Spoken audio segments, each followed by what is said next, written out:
I've seen numerous chick flicks that are pretty action-packed. Now, I recently saw the 355, which came out in theaters earlier this year and has been streaming on Peacock.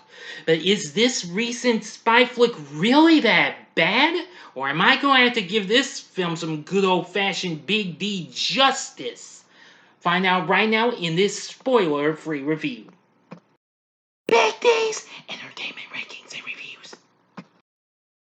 So greetings, my fellow YouTubers, and welcome to Big D's Entertainment Rankings and Reviews. My name's Dual, better known to you as the Big D, and this time around I bring to you a spoiler-free review of the recent spy film from earlier this year, The 355, released by Universal and directed by Simon Kimberg, from a screenplay by Teresa Rebeck and Kimberg, and a story by Rebeck, starring Jessica Chastain, Penelope Cruz, Bingbing, Diane, Kruger, and Lupita Nyong'o, as a group of international spies who must work together to stop a terrorist organization from starting World War III.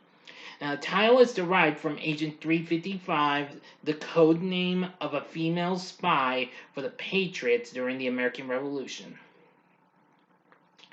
Edgar Ramirez and Sebastian Stan co-star in this. Anyway, well, we start out when a drug lord presents criminal mastermind Elijah Clark with a special decryption program that can access any digital system on Earth. But Clark double crosses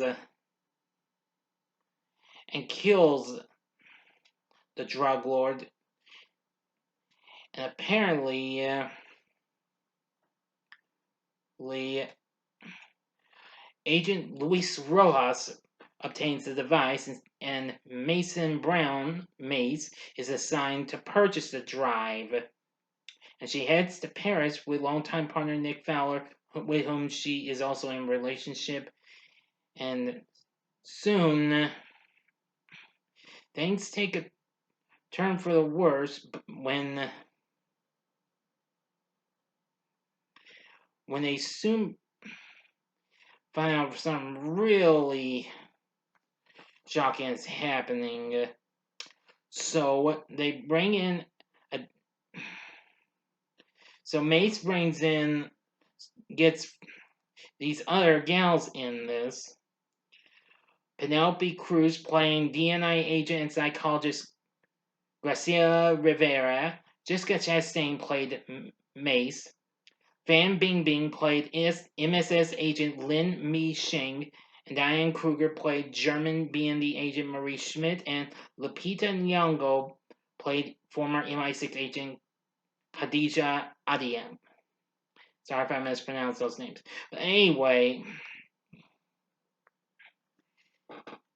their little mission tries to and stop the bad guys and what have you, goes on around the world and what have you. But that's all I want to tell you about the story. I'm not going to give this story away because if you haven't seen this.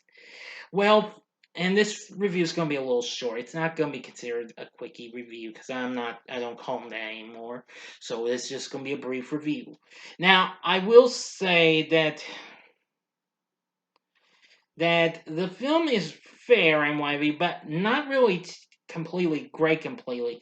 The story was kind of, because I understand what critics say. They felt it was generic and uninspired and what have you. Well, not the story, but they considered this film to be generic and uninspired. Now, the cast received praise, though, which I agree. Edgar Ramirez played Luis Rojas, and Sebastian Stan played Nick Fowler. We also had Jason Fleming as Elijah Clark. Yes. So anyway, they're good too. But according to Rotten Tomatoes, they say while it has a stellar cast, it's conceptually progressive, but it squanders it all on a forgettable story unremarkably told. That's understandable. But yeah, and another thing is the pacing's pretty slow and what have you. But even so, I still feel like the film is okay. I think the story could have been a little better and what have you, but the cast was still good, and I did like Tom Hulkenborg's score for the film, which wasn't too bad. Just the story and the pacing could have just been better. The action was, however, good. Was, however, some good action moments, stuff like that. So I'd say maybe give this film a one-time watch just to be on the safe side if you're into this stuff. But anyway, that's all I'm going to tell you about this because I'm keeping this review brief because I'm not giving you the whole bunch of this because that's why I say this film's okay, but it's not great though. So anyway, for my score, I'm going to give the 355. I'm going to give it, let's see.